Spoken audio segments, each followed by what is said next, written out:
ನೋಡಿ ಇದೊಂದು ಹಾಸ್ಪಿಟಲ್. ಕುದುರೆಮುಖ ಮುಂಚೆ ಹೇಗಿತ್ತು, ಕಂಪನಿ ಯಾಕೆ ಮುಚ್ಚೋಯ್ತು ಅಂತ ಗೊತ್ತಾ ನಿಮಗೆ? ಅಲ್ಲಿ ಇರೋ ಮನೆಗಳು ಹಾಳು ಬಿದ್ದಿದೆ, ಆದ್ರೆ ಎಷ್ಟೋ ಜನಕ್ಕೆ ಮನೆ ಇಲ್ಲ. ಇಲ್ಲೊಂದು ಪೊಲೀಸ್ ಸ್ಟೇಷನ್ ಇದೆ, ಪರ್ಮಿಷನ್ ತಗೋಬೇಕಾಗುತ್ತೆ. ಕನ್ನಡ ಶಾಲೆ ಮಾತ್ರ ಅಲ್ಲಿ ಸಣ್ಣಕ್ಕೆ, CBSE ಇದು ಸೆಂಟ್ರಲ್ ಸ್ಕೂಲ್ ಮಾತ್ರ ಎಂಪ್ಲಾಯೀಸ್ ಗೆಲ್ಲ ಇಲ್ಲಿ, ಲೇಬರ್ಸ್ ಎಲ್ಲ ಅಲ್ಲಿ ಓದ್ತಿದ್ರಲ್ಲ. ಎಂತ ಅನ್ಯಾಯ ಆಗಿನ ಕಾಲದಲ್ಲಿ ನಡೀತಾ ಇದೆ ಅಂತೆ ಲೇಬರ್ಸ್ ಕಾಲೋನಿ. ಮೀಸಲಾತಿ ಮಾಡಿಬಿಟ್ಟಿದ್ದಾರೆ ಕುದುರೆಮುಖದವರಿಗೆ ಅಂತಾನೆ, ಅದು ಬೇರೆ ಹಂಚಕ್ಕೂ ಆಗಲ್ಲ, ರಾಜಕೀಯ ಬೇರೆಯವ್ರಿಗೂ ಕೊಡಲ್ಲ, ನಮಗೂ ನೋಡಿ ಇಲ್ಲೊಂದು ಮನೆ. ಬಟ್ ಇಷ್ಟೆಲ್ಲ ಆಳವಾಗಿದೆ ಈ ಕುದುರೆಮುಖ ಅಂತ ಗೊತ್ತಿಲ್ಲ.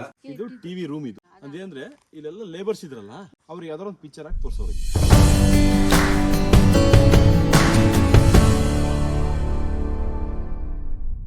ಸೋನು ಸಂಚಾರಿ ನೋಡಿ. ಕುದುರೆಮುಖ ಹೋಗೋ ದಾರಿಯಲ್ಲಿ ನಮ್ಮ ಸಬ್ಸ್ಕ್ರೈಬರ್, ನಿಮ್ಮ ಹೆಸರು ರವೀಂದ್ರ. ಇವ್ರ ಊರಿಗೆ ಬಂದಿದೀವಿ, ಶುರು ಮಾಡೋಣ ಕತೆ ಇಲ್ಲಿಂದಾನೆ. ಎಲ್ಲರೂ ನೋಡಿ, ತುಂಬಾ ಅಡ್ವೆಂಚರ್ ವಿಡಿಯೋಗಳು ಮತ್ತೆ ತುಂಬಾ ಇನ್ಫಾರ್ಮೇಶನ್ ವಿಡಿಯೋಗಳೆಲ್ಲ ಬರ್ತಿರುತ್ತೆ. Thank you so much. So ಸದ್ಯಕ್ಕೆ ಈಗ ಹೊರಡ್ತೀವಿ, ಓಕೆ ಮತ್ತೆ ಸಿಗೋಣ. Okay, thank you madam. Thank you.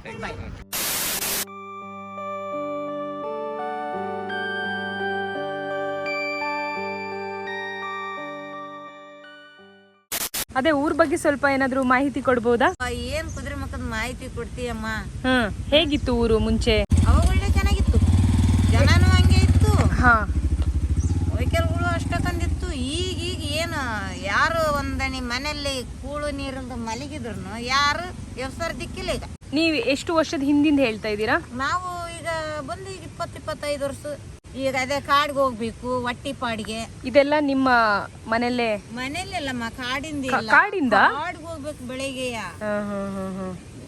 6 ಗಂಟೆಗೆ ಕಾಡಿ ಸುತ್ತರ್ಕೊಂಡು ಕಾಡಲ್ಲಿದ್ದ ಒತ್ಕೊಂಡ್ ಬರ್ಬೇಕು. ಅಲ್ಲಿದ್ದ ಪ್ರಾಣಿಗಳು ಇರ್ತಾವ ಸರ್, ಇದ್ರು ಮತ್ತೆ ನಮಗೆ ಬೇಕಲ್ಲ. ಯಾರು ಕೊಡ್ತಾರ ಇಲ್ಲಿ 1 kg ಅಕ್ಕಿಲ್ಲ ಅಂದ್ರೆ ಯಾರ ಕೊಡಾರ ದಿಕ್ಕಿಲ್ಲ. ಕುದುರೆಮುಖ ಮುಂಚೆ ಹೇಗಿತ್ತು? ಮುಂಚೆ ಅಯ್ಯೋ ಬಾರಿ ಮುಂಚೆ ಚೆನ್ನಾಗಿತ್ತು, ಬಾರಿ ಚೆನ್ನಾಗಿತ್ತು ಅನ್ನೋದೇನು. ನೀವ್ ಇಲ್ಲೇ ಇದ್ದವ್ರಾ? ನಾವ್ ಇಲ್ಲೇ ಇರಲ್ಲ, ನಾವು ಆ ಕಡೆ ದಾವಣಗೆರೆ ಕಡೆಯವರು. ಇಲ್ಲಿ ಕುದುರೆಮುಖ ಕಂಪನಿ ಕೆಲ್ಸಕ್ಕೆ ಬಂದು. ಓ, ನೀವು ಕಂಪನಿ ಕೆಲ್ಸಕ್ಕೆ ಬಂದವ್ರಾ? ಆ ಟೈಮ್ ಲೇಬರ್ ಆಗಿ ಬಂದವ್ರು ನೀವು. ಕಂಪನಿ ಯಾಕೆ ಮುಚ್ಚೋಯ್ತು ಅಂತ ಗೊತ್ತಾ ನಿಮಗೆ? ಇದು ಪರಿಸರ ಹಾಳಾಗುತ್ತೆ ಅಂತಂದು ಮುಚ್ಚಿದ್ದಮ್ಮ. ಮುಚ್ಚಿದ್ ಒಳ್ಳೇದಾಯ್ತಾ? ಮುಚ್ಚಿದ್ ಒಳ್ಳೇದಲ್ಲ, ನಮಗ್ ಆನಿಲಿದ್ದದ್ದು ಒಳ್ಳೇದು. ಈಗ ಮುಚ್ಚಿದ್ ನಮಗೇನು ಇಲ್ಲ. ಆದ್ರೆ ನಿಮಗೆ ಏನಾದ್ರು ಕೆಲಸಗಳು ಬೇರೆ ಏನಾದ್ರು ಸಿಗ್ಬೇಕಿತ್ತು, ಸಿಗ್ಬೇಕಿತ್ತು ಜೀವನೋಪಾಯಕ್ಕೆ. ನಾವು ಅಷ್ಟು ವರ್ಷ ನಾವು ನೀನ್ ಕಾಂಟ್ರಾಕ್ಟ್ ಹಿಡ್ದೆ ನಿನ್ ಕಡಿಗೆ ಮಾಡಿದ್ವಿ, ನೀನ್ ಕಾಂಟ್ರಾಕ್ಟ್ ಹಿಡ್ದೆ ನಿನ್ ಕಡಿಗೆ ಮಾಡಿದ್ವಿ. ನೀವೆಲ್ಲ ಕಾಂಟ್ರಾಕ್ಟ್ಗಳು ನಮ್ಮನ್ನ ಅಂದ್ರೆ ನೋಡಿ, ಈ ರೀತಿ ಲೇಬರ್ಸ್ ಗಳಿಗೆ ನಿಜವಾದ ಪೆಟ್ಟು ಬಿದ್ದಿದೆ. ಏನಾದ್ರೂ ಬೇರೆ ಏನಾದ್ರೂ ಇವರಿಗೆ ಆಗ್ಬೇಕಿತ್ತಮ್ಮ. ಏನೂ ಇಲ್ಲ, ಎಂತದ್ ಏನೇನು ಇಲ್ಲ ಇಲ್ಲಿ. ಅದಾದ್ಮೇಲೆ ಏನ್ ಕೆಲಸ ಶುರು ಮಾಡಿದ್ರಿ ನೀವು? ಏನ್ ಕೆಲ್ಸನೇ ಇಲ್ಲಮ್ಮ. ಒಂದು 3 ವರ್ಷ ಮನೆಯಲ್ಲಿ. ಈಗ ಯಾವ್ದಾರ ಹಿಂಗ್ ಕಾಯಿ ಬಂದಾಗ ಕಾಡಿಗೆ ಹೋಗೋದು. ಸದ್ಯಕ್ಕೆ ಇದೇ ನಿಮ್ಮ ಇದೇ ನಮ್ಮದು ಅನ್ನದ ಜೀವನ. ಈ ಸರ್ಕಲ್ ಏನಂತ ಹೇಳ್ತಾರೆ?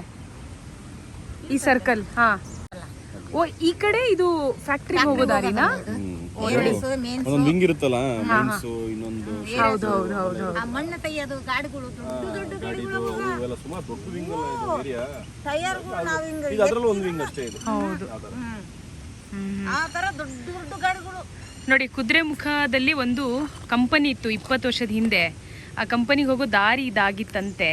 ಇಲ್ಲೊಂದು ಸರ್ಕಲ್ ಇದೆ, ಇಲ್ಲಿ ಒಬ್ರು ಆಂಟಿ ಇದ್ದಾರೆ, ಅವ್ರು ಈಗ ಸದ್ಯಕ್ಕೆ ನಮಗೆ ಮಾಹಿತಿ ಕೊಡ್ತಿದ್ದಾರೆ. ಯಾಕಂದ್ರೆ ಅವ್ರು ಇಲ್ಲಿ ಇದ್ದವರು.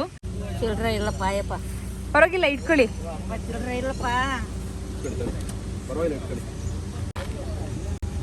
ಅಲ್ಲಿ ಇರೋ ಮನೆಗಳು ಹಾಳು ಬಿದ್ದಿದೆ, ಆದ್ರೆ ಎಷ್ಟೋ ಜನಕ್ಕೆ ಮನೆ ಇಲ್ಲ.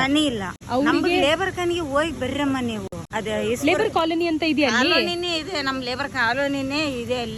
ಅಲ್ಲಿ ಎಷ್ಟೋ ಜನಕ್ಕೆ ಮನೆ ಇಲ್ಲ ಅಂದ್ರೆ ಎಲ್ಲ ಬಿದ್ದು ಹೋಗಿದವು. ಅದ್ರಲ್ಲೇ ಪೇಪರ್ ಹಾಕ್ಯಂದ್ ಮಳೆ ಬಂತಂದ್ರ ಮತ್ತೆ ಸೋರ್ತಾವಲ್ಲ ಶೀಟು. ಹೌದೌದು, ಹಂಗಾಗಿ ಪೇಪರ್ ಹಾಕ್ಯಂದು ಇರೋದು. ಅದು ಎಲ್ಲೆಲ್ಲಿ ಸೋರ್ತೈತೆ ಅಲ್ಲೆಲ್ಲಿ ಒಂದೊಂದು ದಬ್ರಿ ಇಟ್ಕೊಂಡ್ ಮಕ್ಕನ. ನಾವು ಮಾಡೋ ವಿಡಿಯೋ ಇಂದ 4 ಜನಕ್ಕೆ ಗೊತ್ತಾಗುತ್ತೆ ಇಲ್ಲಿ ಜನ ಹೇಗೆ ಬದುಕ್ತಾ ಇದ್ದಾರೆ ಅಂತ.